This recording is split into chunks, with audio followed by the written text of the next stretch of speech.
Hello there, and welcome back to the Sleepy Nova Chronicles.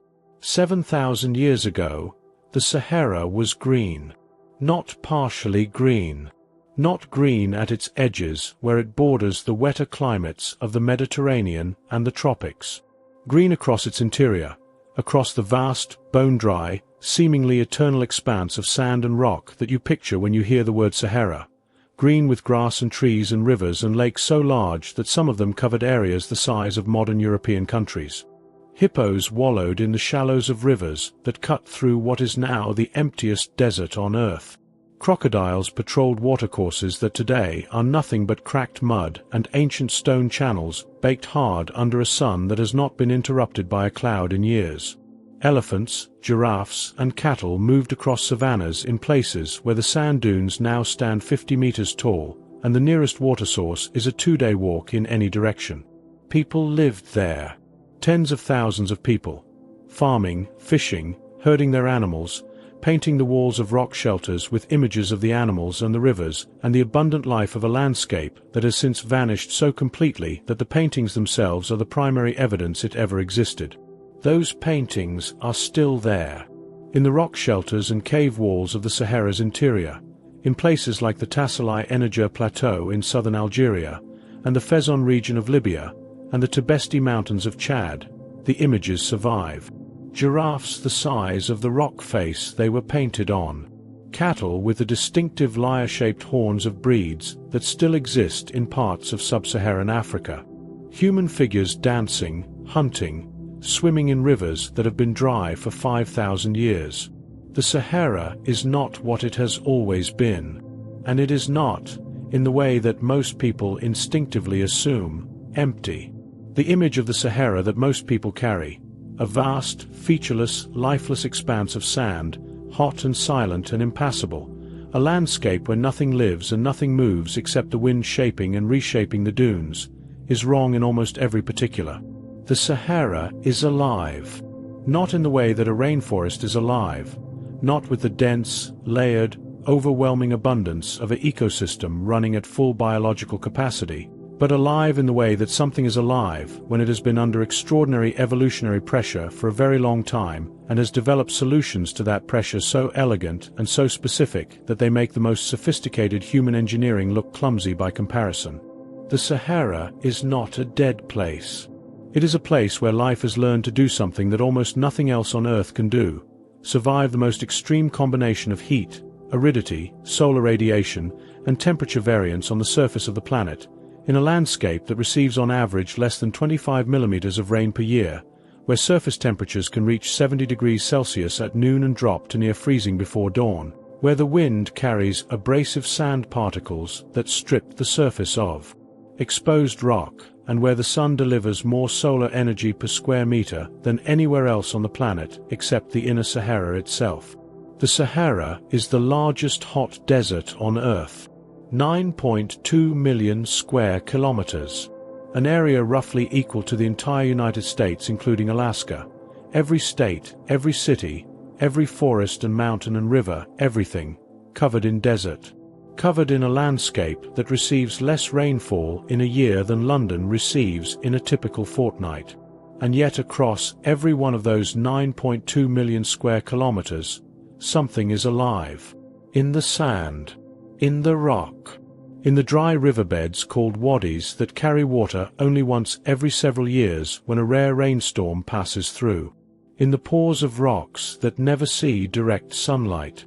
In the bodies of animals that have spent millions of years being shaped by evolutionary pressure into forms that can extract enough water from air alone to survive without drinking for months. You could not survive a single day in the deep Sahara without technology. Not because you are weak. Because your body, the body that carries you through your days, that is lying still right now in the warmth and the dark of wherever you have chosen for your rest, is built for a different set of conditions. Built for a world with moderate temperatures and accessible water and food that does not require extraordinary effort to find. Your thermal regulation system, the sweating mechanism that keeps your core temperature stable in heat, loses water at a rate of between 1 and 2 liters per hour in extreme heat. In the Sahara's summer interior, where shade temperatures reach 55 degrees Celsius and the ground surface reaches 70, your body would exhaust its water reserves in hours. Your blood would thicken. Your kidneys would begin to fail. Your core temperature would rise past the point where the enzymes that run your metabolism can function. Your body was not built for this. The Sahara's inhabitants were.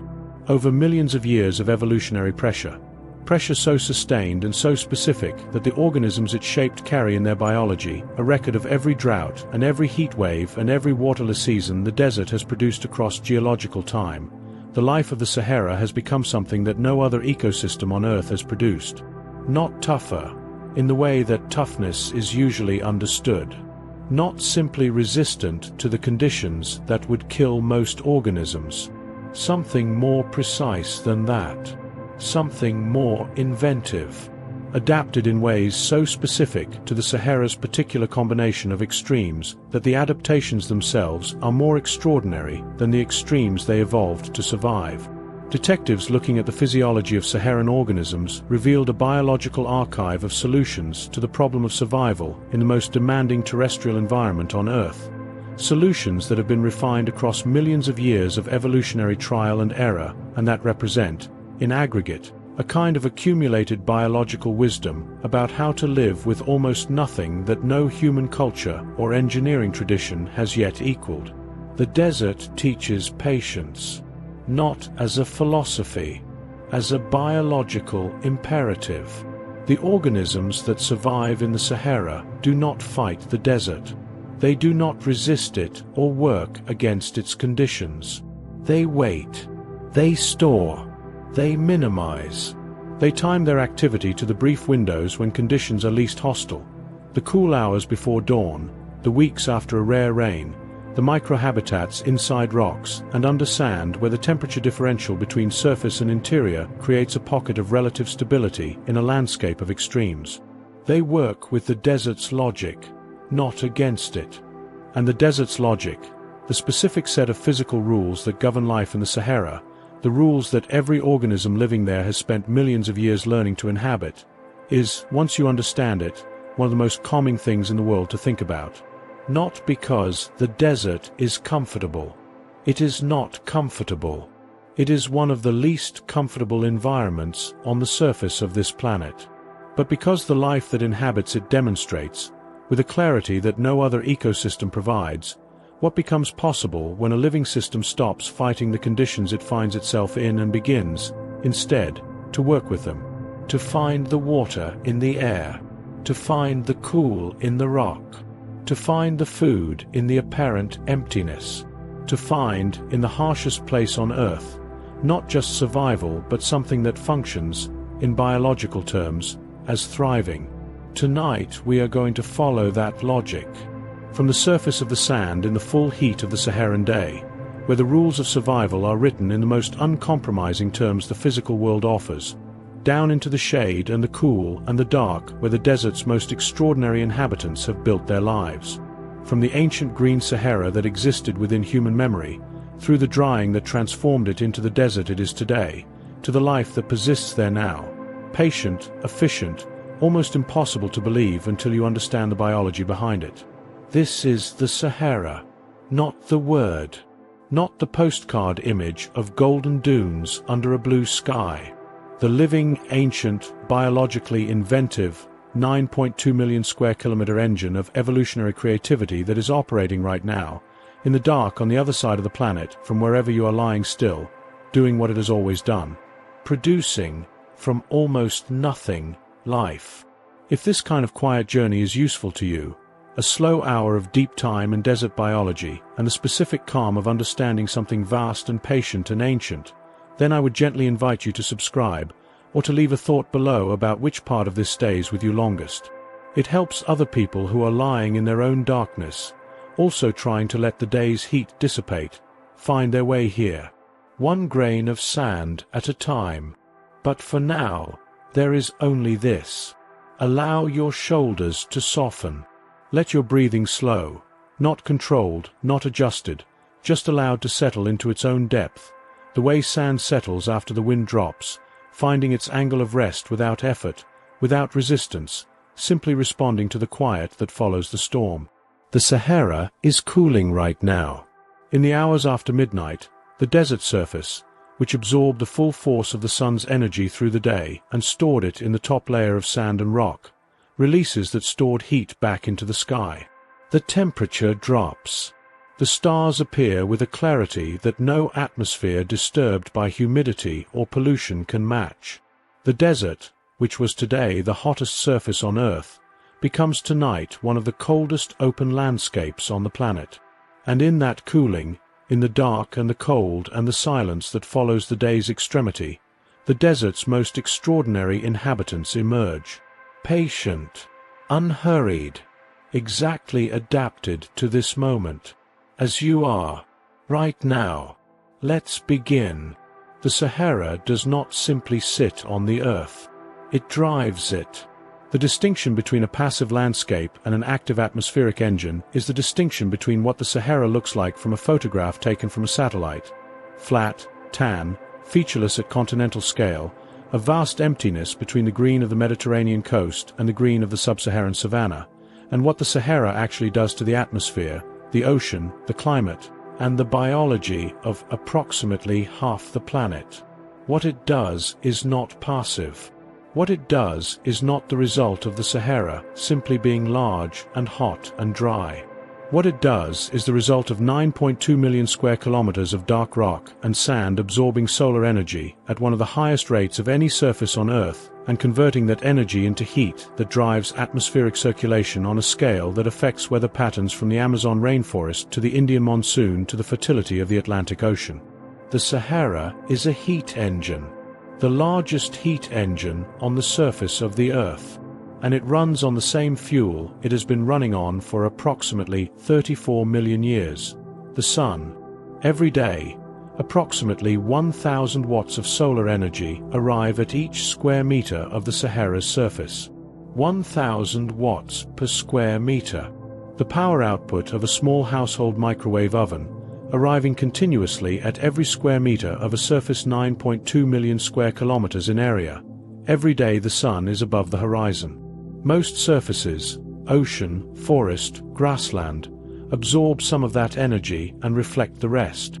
They also use a significant fraction of the energy they absorb to evaporate water, which consumes heat without raising temperature. The process called latent heat, which is why a wet surface stays cooler than a dry one under the same sunlight. The Sahara has almost no water to evaporate.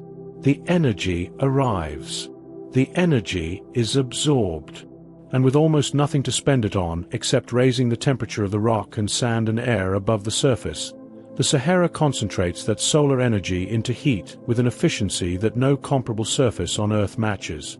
The ground surface temperature reaches 70 degrees Celsius in the summer interior. The air temperature at 2 meters above the surface, the standard measurement height for weather station data, reaches 55 degrees Celsius in the hottest recorded events. The highest air temperature ever reliably recorded on Earth was measured at Kebele in Tunisia in 1931, 55 degrees Celsius in the shade. 55 degrees Celsius in the shade. The temperature at which most proteins, the molecular machines that run every biological process in every living cell, begin to denature, begin to lose the three-dimensional shape that gives them their function, begin, in biological terms, to stop working. The temperature at which the enzymes in your own cells would begin to fail if your body's thermal regulation system could not shed heat faster than the environment delivered it.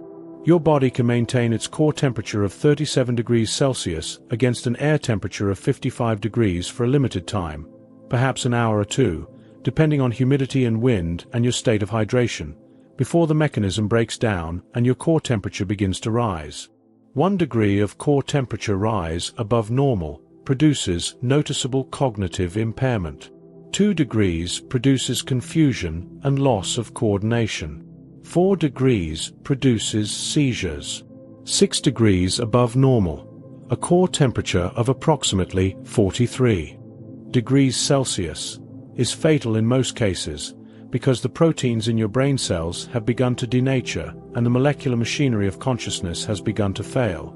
The Sahara can deliver that outcome in an afternoon. But here is where the engine reveals its true scale, not in what it does to the air temperature at the surface, which is dramatic enough, but in what it does to the atmosphere above it. The heated air over the Sahara does not simply sit above the surface. Hot air rises. And when 9.2 million square kilometers of surface is heating the air above it simultaneously, the result is not a local phenomenon. It is a continental-scale atmospheric event, a vast column of hot, dry air rising from the Sahara's surface, ascending through the troposphere, reaching altitudes of 15 to 20 kilometers before cooling enough to spread outward and descend again, creating a circulation pattern that meteorologists call the Hadley Cell, the largest and most powerful atmospheric circulation system on Earth. The Hadley Cell drives the trade winds. The same trade winds that pushed Christopher Columbus's ships across the Atlantic. The same trade winds that determined the routes of every sailing vessel crossing the tropical Atlantic for 500 years of European maritime history. The same trade winds that carry Saharan dust, the fine particles of rock and mineral ground down by wind erosion over millennia, westward across the Atlantic Ocean to the Amazon rainforest. The Sahara feeds the Amazon. This is not a metaphor. Detectives looking at the mineral composition of the soils of the Amazon basin revealed that a significant fraction of the phosphorus in Amazon soils, the element most limiting to plant growth in tropical rainforests, the nutrient that determines how fast the forest can grow and how dense it can become, arrives as dust blown from the Sahara across the Atlantic by the trade winds. The Bodil Depression in northern Chad, a dry lake bed in the central Sahara, approximately the size of Switzerland, where the ancient lake sediments have been ground by wind into fine particles, produces an estimated 180 million tons of dust per year. 180 million tons. If you loaded that dust onto standard freight trucks, 40 tons per truck, you would need 4.5 million truck journeys per year to move the same volume of material that the Saharan wind moves silently across the Atlantic Ocean every year, depositing approximately 22,000 tons of phosphorus onto the Amazon basin annually. 22,000 tons of the nutrient that makes the Amazon possible, delivered by the wind that the Sahara's heat engine drives. The largest desert on Earth is fertilizing the largest rainforest on Earth, across an ocean, with dust. The same atmospheric circulation that makes the Sahara uninhabitable also makes the Amazon possible. The same heat engine that drives water and human life from the desert's surface drives nutrients toward the forest on the other side of the world. The Sahara and the Amazon are not opposites.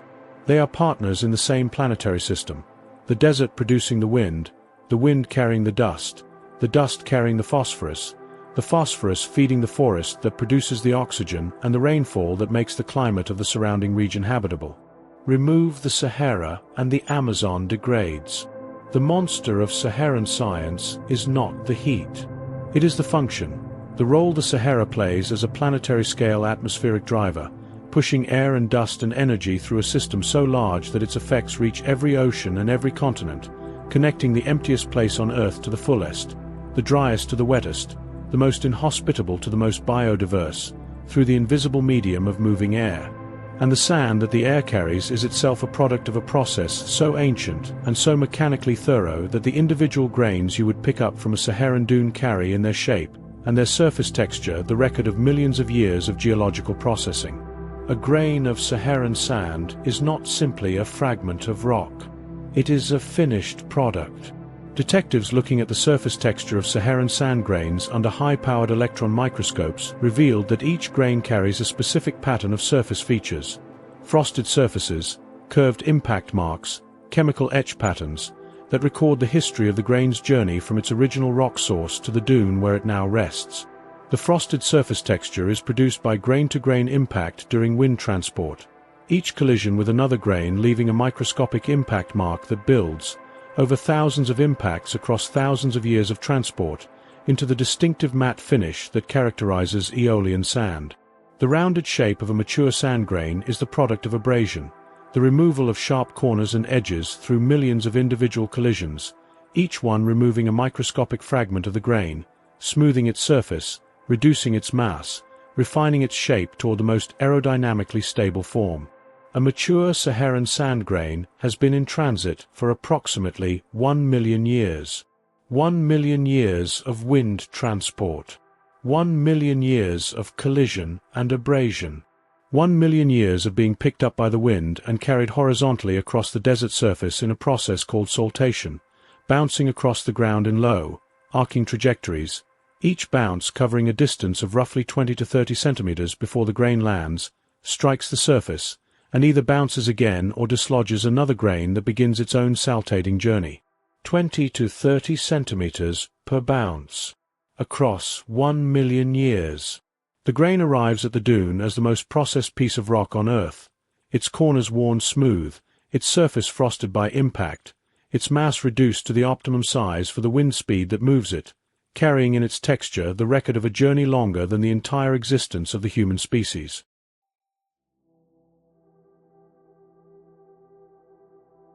Your fingernails grow approximately 3 centimeters per month.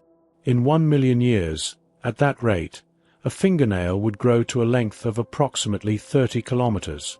That is the time scale across which a Saharan sand grain has been shaped by the wind. 30 kilometers of fingernail. In a grain of sand small enough to sit on the tip of that nail. And the dune that grain builds, the structure that thousands of millions of such grains assemble through their collective saltating movement, is not a static pile of sand. It is a living structure. A dynamic system that moves across the desert surface, maintains its characteristic shape against the constant disruption of the wind, and organizes itself through the same fundamental physics that organizes every self-organizing system in nature. A dune moves. Not quickly. At rates of between 1 and 30 meters per year depending on wind speed, sand supply, and dune size, but measurably, consistently, in the direction the prevailing wind pushes it. The sand grains saltate up the windward face of the dune, accumulate at the crest, and avalanche down the leeward face when the crest angle exceeds the angle of repose, approximately 34 degrees for dry sand, in a continuous cycle of transport and deposition that maintains the dune's shape while moving its location across the desert. The dune is the same shape tomorrow as it was today, and in a completely different place. Detectives looking at the movement of Saharan dune fields using satellite imagery over periods of decades revealed that entire dune seas, ergs, in the terminology of desert geomorphology, are mobile. The Grand Erg Oriental of Algeria and Tunisia, one of the largest sand seas in the Sahara, covering an area of approximately 192,000 square kilometers, larger than the entire country of Uruguay, is moving. Slowly. Grain by grain, dune by dune, the sand sea is advancing across the landscape at a rate that is imperceptible in a human lifetime but unmistakable across decades of satellite observation. 192,000 square kilometers of moving sand. But the Sahara's mechanics are not only about heat and wind and moving sand. They are also about cold. The Sahara at night is one of the coldest landscapes on Earth, not in absolute temperature, but in the rate of temperature change. Because the desert has almost no water vapor in the air above it, and water vapor is the atmosphere's primary greenhouse gas, the Saharan sky at night is nearly transparent to the infrared radiation that the warm ground surface emits. The heat that the ground absorbed during the day radiates directly into space with almost nothing to intercept it. The surface cools at rates that can reach 15 to 20 degrees Celsius per hour after sunset. 15 to 20 degrees per hour. In a climate with normal humidity, the atmosphere above the cooling surface traps some of the outgoing radiation and slows the cooling. The Sahara has no such buffer. The heat leaves as fast as the physics allow. A surface that was 70 degrees at noon can be below 10 degrees before dawn, a temperature swing of 60 degrees in 12 hours, occurring across the entire surface of the largest hot desert on Earth, every single night, driven by the same absence of water that makes the daytime heating so extreme. The desert is defined by the absence of water. Everything that makes it what it is, the extreme heat, the extreme cold, the wind, the dust, the dunes, the annual rainfall of 25 millimeters, the phosphorus blowing to the Amazon, the trade winds pushing Columbus's ships, follows from that single physical fact. No water. No latent heat to moderate the temperature swings. No humidity to trap the outgoing radiation. No clouds to reflect the incoming solar energy. Just the surface and the sun and the sky, interacting with almost no mediating influence, producing conditions more extreme than any other environment the planet's surface offers. And in that extremity, in the 60-degree daily temperature swing and the 70-degree ground surface and the 25 millimeters of annual rain, life waits. Not despite the conditions. Because of them. Because the extremity that makes the Sahara uninhabitable to most organisms also makes it, for the organisms that have spent millions of years adapting to it, a place with particular advantages. No competition from the organisms that cannot tolerate the conditions. No predators from the ecosystems that cannot penetrate the desert's barriers. No interference from the biological abundance of wetter climates. Just the desert's logic, simple, extreme, consistent, and the life that has learned, across millions of years, to inhabit it with a precision that the desert's own mechanics do not permit to be approximate. You are lying still right now, in whatever temperature your body has chosen as comfortable for sleep, somewhere between 18 and 22 degrees Celsius for most people, the narrow thermal window in which the body's core temperature regulation shifts smoothly into the mode it needs for deep sleep. That window, those 4 degrees between 18 and 22, is narrower than the temperature swing the Sahara produces before midnight. The desert crosses your entire comfortable sleeping range in the first 2 hours after sunset.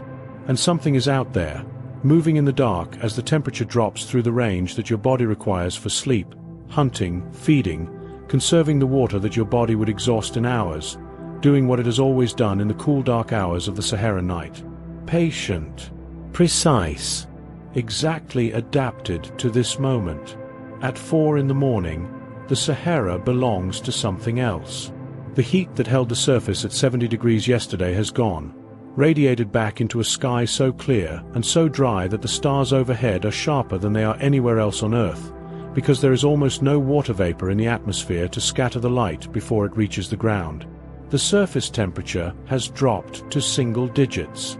The sand, which conducted heat so efficiently in the day, now conducts cold with the same efficiency, and the air immediately above it has chilled to a temperature that would surprise anyone who carried into the desert only the image of relentless heat. In that cold, in that dark, in the few hours between the worst of the chill and the return of the sun, the Sahara is busy. Not loudly. Not with the layered sound of a forest at night or the calls of a wetland chorus. The desert's busyness is almost silent. The soft percussion of small feet on sand, the brief disturbance of a surface disturbed by digging, the almost inaudible sound of air moving through the ear canals of an animal whose hearing is so acute that it can detect the movement of an insect beneath the sand surface from a distance of several meters. The fennec fox is the smallest fox on Earth. It weighs between 1 and 1.5 kilograms, roughly the weight of a large bag of sugar. Its body is approximately 40 centimeters long, and its ears are between 10 and 15 centimeters tall. Ears so large relative to its body size that they account for a greater proportion of its body surface area than the ears of any other carnivore on the planet. Those ears are not an accident of evolution. They are an engineering solution to 2 simultaneous problems that the Sahara presents to any warm-blooded animal attempting to live in it. Problem 1. Finding food in a landscape where food is sparse, widely distributed, and often hidden beneath the surface. Problem 2. Staying cool in a landscape where the difference between a comfortable body temperature and a lethal one is a matter of hours. The fennec's ears solve both problems with the same structure. The inner surface of each ear is covered in a dense network of blood vessels running close to the thin skin, vessels through which blood circulates continuously, carrying body heat outward to the ear's surface, where the large surface area and the desert's dry air allow the heat to dissipate by radiation and convection. The ears function as radiators, biological heat exchangers that shed excess body heat into the environment without requiring the fennec to sweat, which would cost water the desert cannot afford to lose. On a cool night, The fennec can regulate its body temperature entirely through its ears, conserving every molecule of water in its body for the cellular processes that cannot function without it. And those same ears, cooled by the blood flowing through them, maintained at a temperature slightly below the desert air during the day so that they are maximally sensitive to incoming sound, can detect the scratch of a beetle's legs on sand at a distance of several meters, can detect the movement of a lizard beneath the surface from above, can locate, in the dark, in a landscape where the nearest source of water may be 100 kilometers away, the sounds of prey animals that have themselves evolved to move as quietly as possible. The fennec hunts by listening to the desert. It hears what the desert contains. Detectives looking at the hunting behavior of fennec foxes using infrared cameras and acoustic monitoring equipment revealed that a single fennec can patrol a territory of approximately 9 square kilometers in a single night, covering that area in the cool dark hours between midnight and dawn, listening continuously, pausing when its ears detect a signal below the threshold that would be audible to most predators, then digging with front paws that move at a rate that can displace several centimeters of sand per second until the prey is uncovered. 9 square kilometers in one night, on foot, by a 1-kilogram animal. That is an area roughly equivalent to 900 standard football pitches, covered by an animal the weight of a bag of sugar, in the dark, in temperatures that fell from 70 degrees at noon to single digits before dawn, navigating by sound alone. Your own nightly territory, the area you cover between sleep and waking, is the distance between your bed and your bathroom, traversed without the need to listen for beetles. The fennec's adaptation to desert life is not simply about physical capabilities. It is about timing, the understanding, encoded in circadian rhythms set by millions of years of desert existence, that the Sahara has windows. The day is hostile. The night is survivable. The transition hours, the pre-dawn period when the temperature has dropped to its minimum but the sun has not yet begun its assault, are optimal. The fennec's entire biological schedule is tuned to those windows, its sleep and waking and hunting and social activity timed to the desert's daily rhythm with a precision that no clock could improve on. But the fennec is not the desert's most extraordinary solution to the problem of water. That distinction belongs to an animal so improbable that the first European naturalists who encountered specimens of it in the 18th century assumed it was a fabrication, a creature assembled from parts that could not belong to the same organism. It has the body of a mouse, the hind legs of a miniature kangaroo, a tail longer than its body tipped with a brush of black and white fur, and ears that, while not as extreme as the fennec's, are still oversized enough to mark it clearly as an animal built for the acoustic requirements of desert hunting. The jerboa. The desert jerboa. There are approximately 33 species distributed across the Sahara and the deserts of Central Asia, has evolved an answer to the desert's water problem that is, in physiological terms, one of the most elegant solutions to a biological constraint that natural selection has ever produced. It does not drink. Not occasionally. Not as a secondary water source supplemented by drinking when water is available. The jerboa obtains all the water its body requires from the food it eats, primarily seeds, insects, and the occasional piece of plant material, none of which contains more than a few % water by weight. It extracts that water with an efficiency that its kidneys maintain through a concentrating mechanism so extreme that jerboa urine is among the most concentrated of any mammal on Earth, several times more concentrated than human urine, removing waste from the body while retaining the maximum possible fraction of the water used to dissolve it. Detectives looking at the renal physiology of desert rodents revealed that the jerboa's kidney contains a structure called the loop of Henle, the same structure present in every mammalian kidney, including yours, that is proportionally longer relative to the size of the kidney than in almost any other mammal. The loop of Henle is the kidney's concentrating mechanism. The longer the loop, the more water it can extract from the urine before the urine is excreted. In your kidneys, the loop of Henle operates at a concentration efficiency that produces urine approximately 4 times as concentrated as your blood plasma. In the jerboa, the loop operates at a concentration efficiency that produces urine up to 14 times as concentrated as blood plasma. 14 times. Your kidneys are running at approximately 30% of the concentrating efficiency that the jerboas kidneys achieve routinely, every night, without effort, as a baseline function of an organ shaped by millions of years of desert existence into something that treats water as the most precious substance on Earth, because in the Sahara, it is. And the water the jerboas kidneys retain, the water extracted from seeds by a digestive system tuned to maximum extraction efficiency, passed through a body whose surface water loss through breathing and skin evaporation has been minimized by adaptations too numerous to list, fuels a metabolism running at the lowest rate consistent with maintaining an active, mobile, socially complex mammal life. The jerboa is a machine for making water last. But the desert's solutions to the water problem are not confined to animals. The plants that survive in the Sahara have developed answers to aridity that make the jerboa's renal physiology look straightforward. The Saharan cypress, Cupressus dupresiana, grows only in the Tassili Eniger Plateau of southern Algeria, in one of the most remote and inaccessible parts of the Central Sahara. There are approximately 230 individual trees remaining. The largest and oldest of them are estimated to be between 2,000 and 3,000 years old. They grow in a landscape that receives an average of less than 20 millimeters of rain per year, and in some years, no rain at all. They grow in cracks in limestone rock where the root system can penetrate tens of meters into the rock to reach the ancient groundwater stored in the aquifer below, water that fell as rain during the Green Sahara period 7,000 years ago and has been sitting in the rock ever since, slowly depleting as the trees above draw on it. The trees are drinking 7,000-year-old rain.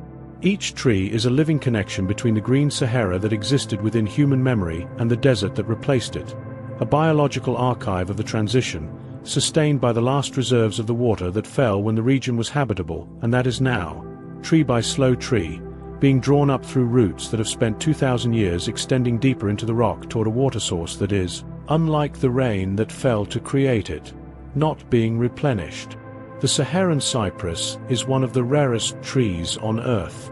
230 individuals, in a landscape the size of France, drawing on ancient water in a desert that receives almost none, outlasting by centuries every human civilization that has risen and fallen in the region since they germinated from seeds that landed in a crack in limestone rock during a period when the Sahara was not yet the Sahara.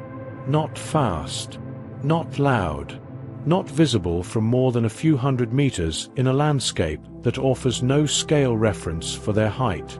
Just there, patient, drawing water from deep time, persisting in a place that has been trying, in the most literal environmental sense, to end them for most of their lives. And beneath the trees, beneath the sand and the rock and the ancient aquifer that the cypresses are slowly emptying, life exists in a form so reduced and so patient that it makes even the jerboa's metabolic efficiency look extravagant. Detectives looking at the microbial communities inside the translucent surface layers of Saharan rocks, using a technique called endolithic microbiology, the study of organisms living within rock, revealed communities of cyanobacteria and algae surviving inside the top few millimeters of pale limestone and translucent quartz, in a microhabitat so specific and so demanding that it represents, in biological terms, the minimum possible foothold that life can maintain in an environment without water. The organisms live inside the rock, not on the surface. The surface is too hot, too dry, too exposed to ultraviolet radiation for any biological process to function. Inside it, in the layer between 1 and 5 millimeters below the rock's outer surface, where the rock is translucent enough to let through the fraction of sunlight needed for photosynthesis, but thick enough to reduce the temperature and the ultraviolet exposure to levels the organisms can survive. In that layer, a layer thinner than a fingernail, communities of photosynthetic microorganisms build their entire lives, extracting the moisture that condenses on and within the rock during the cold night hours, photosynthesizing in the diffused light that filters through the rock above them during the day, producing organic compounds that sustain a community of heterotrophic bacteria and fungi living in the same thin layer. An entire ecosystem, in the top 5 millimeters of a rock, in the middle of the Sahara, sustained by the dew that condenses on the rock's surface in the cold pre-dawn hours. Dew produced not by humidity, which is almost absent, but by the temperature differential between the cold rock surface and the slightly warmer air above it in the transition from cold night to warming morning, a differential so small and so brief that the moisture it produces would evaporate within minutes of sunrise. The Endolithic community harvests that moisture in the minutes before it disappears, has been harvesting it in the rocks of the Sahara for longer than the desert has been a desert. You breathe approximately 12 to 20 times per minute. Your respiratory system moves air through your lungs, extracts the oxygen, and returns the carbon dioxide and water vapor to the atmosphere with an efficiency that sustains your body without requiring any conscious attention. It does this whether you are awake or asleep, whether you are aware of it or not, in the background of everything else your body is doing. The Endolithic community in the Saharan rock does something structurally similar. It harvests a resource, light, moisture, in the brief window when that resource is available, processes it through its biochemistry, produces what it needs to maintain itself, and waits for the next window. It does not hurry. It cannot hurry. The window is brief, and the resource is scarce, and the only strategy available to an organism in those conditions is patience, the capacity to function at the absolute minimum required to maintain biological integrity through the hours and days and weeks between the brief periods when conditions allow something more. The desert teaches this with a clarity no other environment provides. Function at the minimum. Harvest in the window. Wait for the next window. Your body is doing this right now. Not metaphorically. Your metabolism, which has been running at the higher rate required to sustain waking consciousness and movement and digestion and the full biological activity of an awake person, is beginning to downshift. Your core body temperature has begun its nightly drop of approximately 1 degree Celsius, a drop that signals to every organ and every cell in your body that the window of high activity has closed and the window of maintenance and repair and restoration is opening. The harvest is done for today. The waiting has begun. And in the waiting, in the downshifted, minimized, maintenance rate biological activity of a body entering sleep, your cells do the same thing the Endolithic community does in the rock. They conserve. They repair. They consolidate the products of the day's activity into the stable forms that will sustain tomorrow's function. They wait for the morning, when the sun returns and the temperature rises and the window opens again, and the metabolism climbs back to its full activity rate and the harvest begins again. The desert and your sleeping body are running the same logic. Minimum function. Maximum conservation. Perfect timing. Outside in the dark, the fennec is still patrolling its 9 square kilometers. The jerboa is still converting seeds to water with its extraordinary kidneys. The Saharan cypress is still drawing its ancient water upward through 2,000 years of root growth toward the leaves that will photosynthesize it into the sugars that will sustain another year of impossible survival. The Endolithic community is resting in its rock, waiting for the pre-dawn dew. All of them patient. All of them precise. All of them exactly adapted to the window they inhabit, as you are to yours. The window of sleep is open. Somewhere in the Sahara, there is a painting of a river. Not a symbolic river. Not a stylized representation of water as an abstract concept in the visual language of a culture that remembered water from somewhere else. A specific river, painted with the confident, observational accuracy of someone who sat beside it and watched it move and knew its banks and its depth and the animals that came to drink from it and the fish that moved beneath its surface. Painted in ochre and charcoal on the wall of a rock shelter in a landscape that today receives no rain for years at a time, where the nearest permanent water source is a 2-day walk in any direction, where the rock shelter itself sits in the middle of a redge. A flat, stone-paved desert surface where the wind has removed every grain of sand and left only the bare rock, baking in the sun. The painter stood beside that river, watched it, recorded it, left behind, in pigment pressed into stone, the evidence of a world that no longer exists, a world that ended not in a single catastrophic event, not in a flood or a volcanic eruption or an asteroid impact, but in the slowest, most gradual, most inexorable kind of ending that the Earth produces. The ending that comes when the rain simply stops arriving, when the grass dries, when the rivers shrink, when the lakes retreat from their shores, when the animals follow the water south, when the people follow the animals, when the rock shelter that was once a place of shelter beside a river becomes a monument in the middle of a desert, preserving in its painted walls the memory of a world that most of the people alive today do not know existed.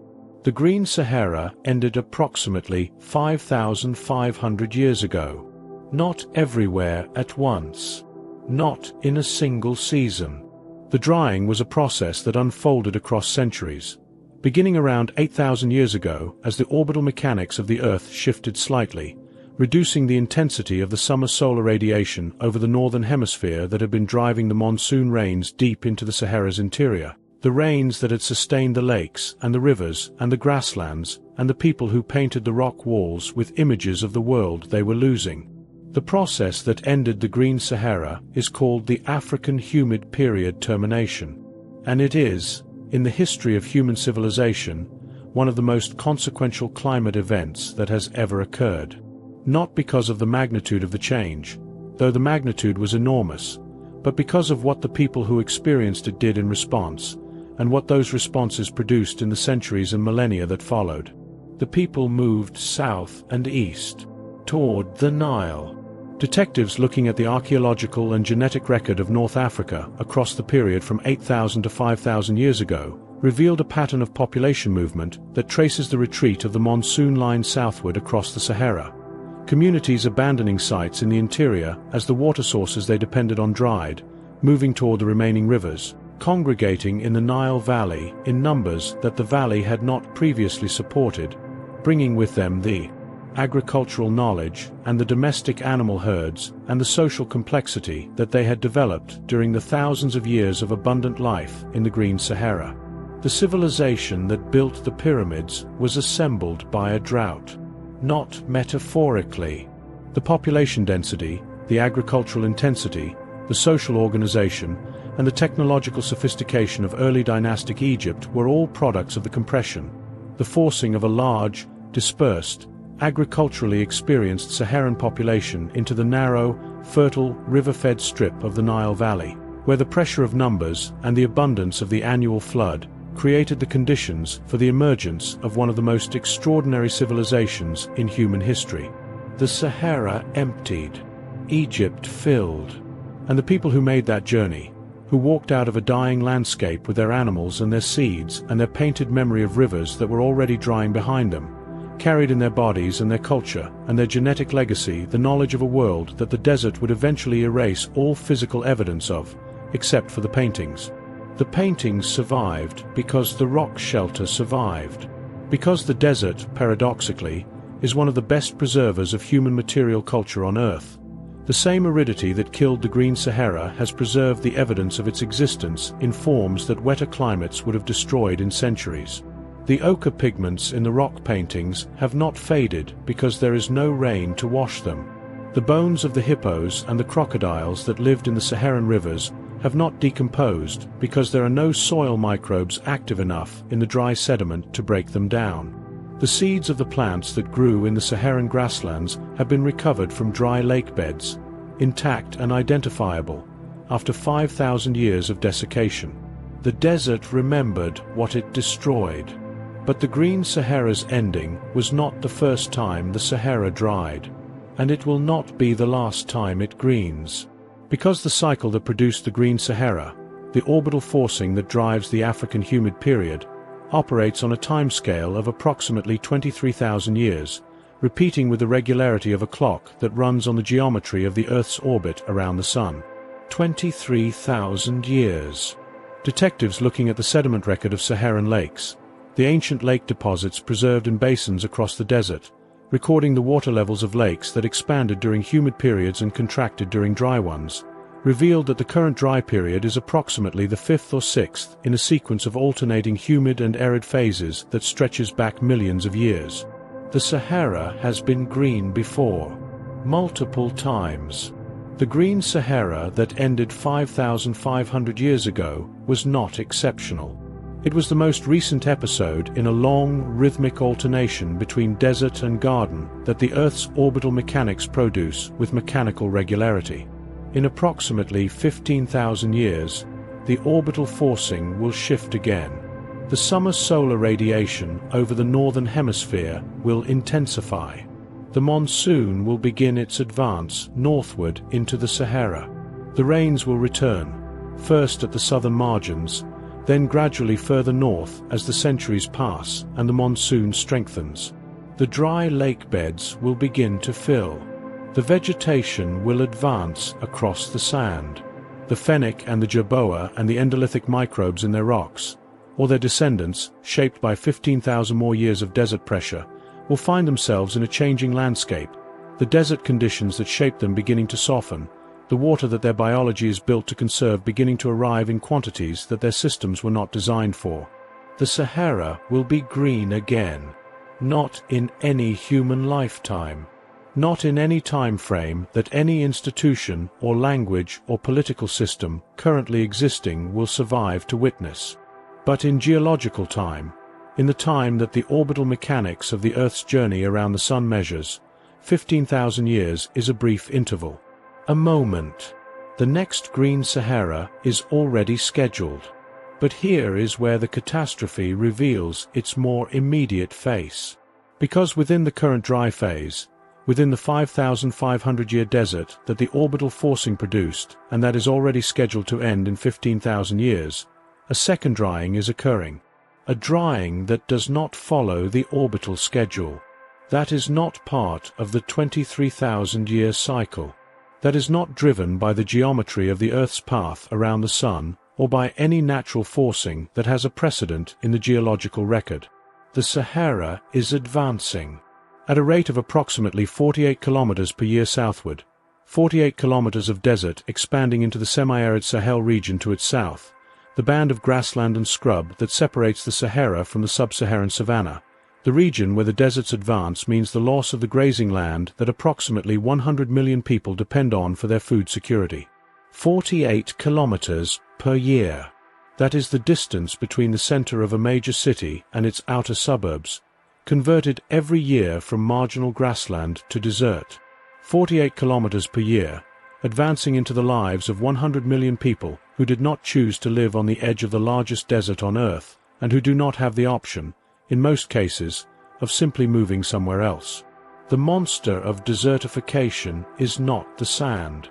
It is the function, the removal, by the advancing desert margin, of the biological productivity that the people at the margin depend on, at a rate faster than the communities affected can adapt or relocate or develop alternative food systems. Detectives looking at the vegetation cover of the Sahel region using satellite imagery across a period of 5 decades revealed a pattern that contains, within it, both the catastrophe and something that complicates it in ways that late at night, with the day far behind you and your breathing already slow, has a particular quality of comfort. Parts of the Sahel are greening. Not everywhere. Not uniformly. But in specific areas, particularly in the western Sahel of Niger and Senegal, the vegetation cover has measurably increased over the last 3 decades, in a phenomenon that researchers call the Sahel greening. Trees and shrubs that were absent from aerial photographs taken in the 1970s and 1980s are present in photographs taken today. The density of vegetation in some areas has doubled. The soil erosion rates have decreased. The crop yields have improved. The greening is being driven, in part, by a change in land management practice that represents one of the most significant agricultural innovations in modern African history, a technique called farmer-managed natural regeneration, in which farmers protect and nurture the natural regrowth of native trees and shrubs in their fields rather than clearing them, allowing the trees to grow alongside their crops, their root systems stabilizing the soil and their canopies reducing evaporation and their leaf litter improving the soil's organic content and water retention.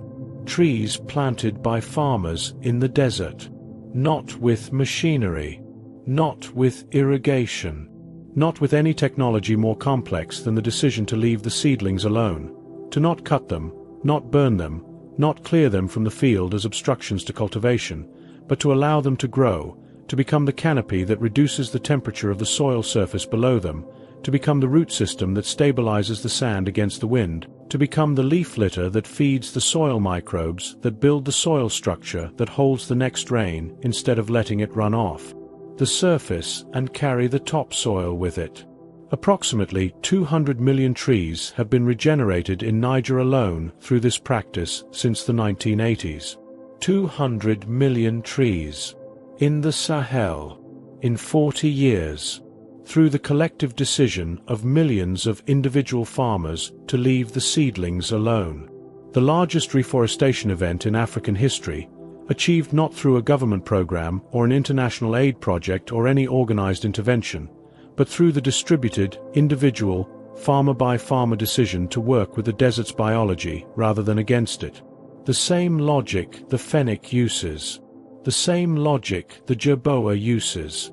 The same logic the endolithic microbes in their rock use. Work with the conditions. Find the window.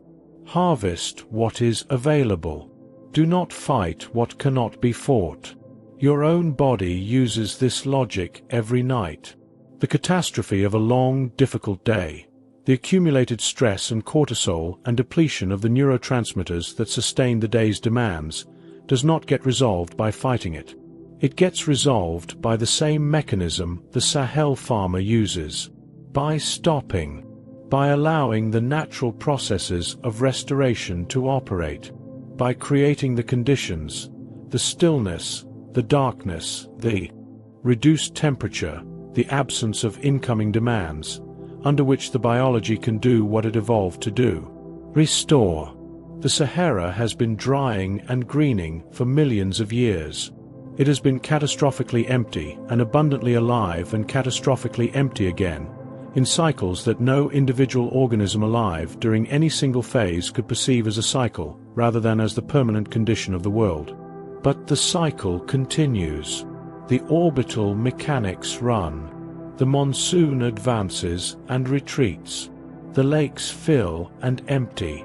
The hippos return and depart. The painters paint the rivers, and the desert erases the rivers and preserves the paintings, and the next orbital shift begins the next advance of the monsoon toward the next green Sahara. The catastrophe is real, and it is part of a pattern older than catastrophe.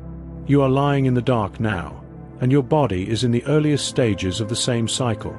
The daily version of the same pattern the Sahara runs on the 23,000-year version of. The heat of the day is dissipating. The temperature is dropping. The activity is stilling. The maintenance phase is beginning. The desert cools before dawn. You cool before sleep. Both processes are the same biology running at different scales. The release of stored heat into a sky clear enough to receive it. The preparation of a surface for the next day's work.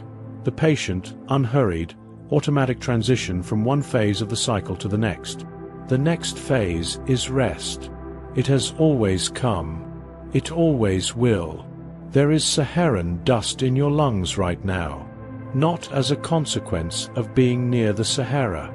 Not as a result of any unusual atmospheric event or exceptional wind system carrying desert material to an unlikely destination. As a routine, continuous, unremarkable feature of the Earth's atmospheric chemistry, the same dust that the Saharan wind lifts from the Bodil Depression and carries westward across the Atlantic to fertilize the Amazon also carries eastward across the Mediterranean to Europe, northward into the Arctic, and in smaller but measurable concentrations to every corner of the planet's atmosphere that the global circulation system touches. The Sahara's dust is everywhere. Detectives looking at the chemical composition of ice cores extracted from the Greenland ice sheet, cylinders of ancient ice drilled from the compressed snow of thousands of years of Arctic winters, each layer a record of the atmospheric chemistry of the year it fell, revealed measurable concentrations of Saharan mineral dust in every layer going back hundreds of thousands of years. Every year, without exception, for as far back as the record extends, Saharan dust arrived in the Arctic, was incorporated into the snowfall, was compressed into ice, was preserved in the record, You live in an atmosphere that the Sahara has always touched.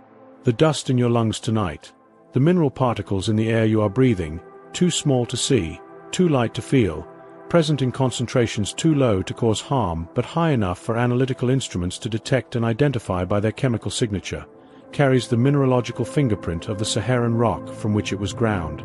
Quartz, feldspar, calcite, iron oxides that give the dust its characteristic reddish tint, and that, when they dissolve in the ocean water they eventually settle into, release the iron that feeds the phytoplankton that produce the oxygen you are breathing. The oxygen in your lungs right now was produced, in part, by the biological response to iron delivered by Saharan dust to the Atlantic Ocean. The chain runs. Saharan wind lifts dust from the Bodil Depression. Dust crosses the Atlantic. Dust settles into the surface ocean. Iron in the dust dissolves. Phytoplankton absorb the dissolved iron. Phytoplankton photosynthesize, splitting water molecules and releasing oxygen. Oxygen enters the atmosphere. You breathe it. The Sahara is breathing for you, not alone, not as the only source of the atmospheric oxygen your body requires, but as one link in the chain, a measurable, documented, chemically traceable link between the wind erosion of a dry lake bed in northern Chad and the air that enters your lungs with every breath you take tonight. The Sahara's dust, the ocean's plankton, your blood's hemoglobin, your brain's function, all connected through the same atmospheric system that has been running the same dust transport route across the same ocean for millions of years. You are downstream of the desert, and the desert is more specifically present in you than the oxygen it helped produce. Because the iron that the Saharan dust delivers to the ocean, the iron that feeds the phytoplankton that produce the oxygen, is the same element that your blood uses to carry that oxygen from your lungs to your cells. Hemoglobin, the iron-containing protein in your red blood cells that binds oxygen in the lungs and releases it in the tissues. The iron in your hemoglobin came from your food. Your food grew in soil. The soil's iron content came partly from the weathering of rock, the same geological process that grinds Saharan rock into dust, and partly from the deposition of atmospheric iron particles carried by wind from distant mineral sources. Some fraction of the iron in your blood has been desert dust, not the iron currently in your hemoglobin, which arrived in you recently through your food, but somewhere in the chain, somewhere in the cycling of iron through soil and plant and animal and food and body that has been running since the first organism developed the capacity to use iron in its metabolism, Saharan dust contributed, has been contributing for millions of years to the iron content of the soils and oceans and organisms that eventually produced the food that produced you. The desert is in your blood, in the most literal, traceable, chemically specific sense that the phrase can carry. Detectives looking at the isotopic composition of iron in human blood samples revealed that the specific ratio of iron isotopes in a person's body carries a faint signature of the geographic sources of iron that entered their food chain across their lifetime and across the lifetimes of the organisms their food came from. The signature is faint, blended across many sources, diluted by the cycling of iron through multiple biological systems before it arrives in a human body. But it is there. The isotopic fingerprint of mineral iron from specific geological sources, present in the blood of people who have never been within thousands of kilometers of those sources, connected to them through the invisible, continuous, planetary-scale movement of mineral material that the wind carries across the ocean and deposits in the soil and the sea. You carry the isotopic signature of places you have never been. Your blood carries, in its chemistry, a record of the geological and atmospheric history of a planet that has been cycling its mineral material through wind and ocean and biology for 4.5 billion years. The iron in your blood is not simply iron. It is iron with a history that includes, somewhere in its long journey from rock to mineral to dust to ocean to plankton to ocean sediment to uplifted rock to soil to plant to animal to food to you, a passage through the largest desert on Earth. The Sahara is part of your biological history, as it is part of the biological history of every organism that has lived on this planet during the millions of years that the Sahara has been producing its dust, and the wind has been carrying it to every corner of the Earth's surface. Now hold that connection, not as an abstract fact to be filed and retrieved, but as something physical, as something that changes the relationship between your body and the world it is lying in right now. You are not separate from the Sahara. You are not an observer of a distant landscape that has nothing to do with the life you live in the building you are sleeping in tonight. You are connected to it through the air you breathe, and the iron in your blood, and the oxygen those connections produce, and the biological chain that links desert dust to ocean plankton to atmospheric oxygen to the hemoglobin that is, right now, carrying that oxygen from your lungs to every cell in your body. The desert is working for you, has always been working for you. In the dark, in the wind, in the grinding of ancient rock into dust fine enough to cross an ocean, in the deposition of iron into water too far from the source to trace the connection without instruments. The Sahara has been contributing to the conditions of your existence for longer than your species has existed. And the patience that makes the Sahara what it is, the patience of a landscape that has been cycling between desert and garden for millions of years, that has watched civilizations rise and fall in the conditions it created and destroyed and recreated, that has preserved in its painted rock walls the memory of rivers that it dried and will one day refill, that has sustained life in its most reduced, most efficient, most precisely adapted forms through conditions that seem, from the outside, to preclude life entirely. That patience is not foreign to you. It is in you, encoded in the biology that you inherited from organisms that survived conditions as extreme as the Sahara produces, across timescales that make the current night feel brief beyond measure. Your cells carry the legacy of survival in conditions of deprivation, the metabolic flexibility to function on reduced resources, the capacity to enter states of reduced activity and wait for conditions to improve, the biological mechanisms of repair and restoration that operate most effectively in the dark, in the quiet, in the downshifted state that your body is entering right now. The jerboa's kidney that concentrates water to 14 times blood plasma concentration is a more extreme version of the same water conservation mechanisms your own kidney uses. The endolithic microbe's capacity to survive in the thin window of light and moisture that the rock provides is a more extreme version of the same capacity your cells have to function in conditions of reduced oxygen and reduced glucose when circumstances demand it. The fennec circadian timing, the precise biological clock that schedules its activity in the cool dark window between the day's heat and the pre-dawn chill, is a more extreme version of the same circadian timing that is, right now, scheduling your transition from wakefulness to sleep. Your biology and the Sahara's biology are not different in kind. They are different in degree. You are a less extreme version of the same evolutionary project. The project of building a living system that can function in the conditions it finds itself in, that can harvest what is available in the windows when harvesting is possible, that can wait in the windows when waiting is required, that can restore itself in the dark hours between one day's demands and the next. The Sahara has been running this project for 34 million years. Your lineage has been running it for approximately the same period. The primate lineage that eventually produced your species emerging in African forests approximately 55 million years ago, shaped by the same continental conditions that were producing the Sahara, sharing the same planet, breathing the same atmosphere, cycling the same mineral material through the same biological systems. You and the Sahara are the same age. Detectives looking at the evolutionary history of human physiological responses to heat and aridity revealed that the specific adaptations your body uses to manage heat stress, the sweating mechanism, the peripheral vasodilation that carries heat to the skin surface for radiation, the behavioral responses of seeking shade and reducing activity during peak heat, are most highly developed in populations with the longest evolutionary history in hot, dry environments.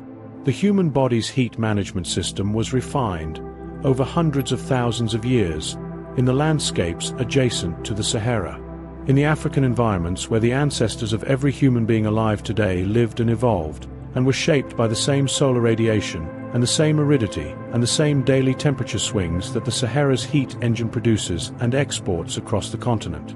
Your body's capacity to manage heat was built next door to the desert, was shaped by the same conditions. was refined by the same evolutionary pressure. Carries in its architecture the legacy of millions of years of life in landscapes where the Sahara's influence was daily, immediate, and inescapable. The desert shaped you before you existed to be shaped, before your species existed, before the ancestors whose genes you carry existed. The conditions the Sahara created in the African landscape, the heat, the seasonality, the requirement for efficient water management and behavioral flexibility, and the precise timing of activity to the windows when activity was possible, drove the evolution of the physiological systems you are using right now to regulate your body temperature and manage your hydration and time your sleep to the cool dark hours. The desert's patience produced your capacity for rest. And tonight, in the cool dark hours that the Sahara's own organisms have always used for their most essential activity, the fennec's hunting, the jerboa's foraging, the Saharan cypress's slow upward movement of ancient water, your body is using the same window for its own essential activity. The maintenance, the restoration, the consolidation of everything the day built and depleted and damaged and produced, processed in the dark by the biological systems that require stillness to function, that cannot do their work while the demands of wakefulness are active, that have been waiting all day for this. For the cool, for the dark, for the quiet, for you to stop. If this journey has been useful tonight, if this slow hour of desert and deep time and the patient logic of organisms that have learned to work with the conditions rather than against them has helped the heat of the day dissipate into something you can finally release, then I would gently invite you to subscribe, or to leave a thought below about which part of this stayed with you longest. Whether it was the fennec moving through the dark on its 9 square kilometers, or the Saharan cypress drinking 7,000-year-old rain, or the painter who stood beside the river that the desert would erase, or simply the knowledge that the Sahara's dust is in the air you are breathing right now, connecting you through iron and oxygen and planetary wind to the largest desert on Earth. It helps other people find their way here, other people lying in their own cool dark, also waiting for the restoration to begin. One grain of dust at a time. And if sleep is still arriving slowly, if there is still some residual heat from today that has not yet released into the sky, there is another journey waiting. Another corner of the natural world. Another piece of deep time told at this same unhurried pace, in this same quiet voice, ready to carry you somewhere ancient and patient and larger than whatever is still warm in your mind. It will be there when you need it. But for now, feel the weight of your body where it meets the surface beneath you. Feel the surface receiving that weight, completely, without adjustment, the way desert sand receives the weight of the fennec lying down before dawn, conforming to the shape of the body above it, providing the stability that the cool dark hours require. The Sahara is cooling right now. On the other side of the planet, from wherever you are lying still, the desert surface that absorbed the full force of today's sun is releasing its stored heat into the clear, dry sky. The temperature is dropping through the range that your sleeping body requires, through the window that the fennec and the jerboa and everything else that lives in the desert has learned to use for the work that cannot be done in the heat. The window is open. Your body already knows this. Your core temperature has already begun its nightly drop. Your adenosine has already built to the threshold of sleep pressure. Your thalamus is already beginning to gate the incoming signals, dimming the sensory reports that kept you oriented to the waking world, allowing the deeper processes to step forward and begin their work. Allow your shoulders to soften now, the way the desert surface softens in the hours after midnight. Not gone, not changed, just releasing the tension that the heat creates, settling into the shape gravity gives it when the wind drops and the temperature falls and nothing is pushing against it anymore. Allow your jaw to unclench. Allow your hands to open. Allow the thoughts that are still warm at the surface of your mind to do what the Sahara's heat does after sunset, to radiate outward into the clear dark above you, carried away from the surface by the same physical process that cools the desert every night, leaving the surface cooler and quieter and more prepared for what comes next. Nothing needs solving tonight. Nothing needs carrying. 7,000 years ago, someone stood beside a river in what is now the middle of the Sahara and painted what they saw. The river, the animals, the life of a green world that was already, in ways they could not have detected, beginning to end. They did not know the monsoon was retreating. They did not know the orbital mechanics were shifting. They did not know that the world they were painting would be desert within a few of their lifetimes, and would remain desert for the next 5,000 years. They painted what was there, and then they slept, as you will, in the dark, in the cooling, in the patient, ancient, unbroken cycle of day and night and heat and cold and activity and rest that the desert has been running since before the first human being stood beside a river and thought to record what they saw. The desert is cooling. The window is open. The maintenance is beginning. Let it begin. Let your breathing find the slow, deep rhythm of a body that has decided, finally, completely, without reservation, to stop working and allow the work to be done for it. By the biology, by the dark, by the cool, by the same ancient, patient, unhurried process that restores everything that the day depletes. The Sahara will be green again in 15,000 years. You will be restored before morning. Sleep well, and good night.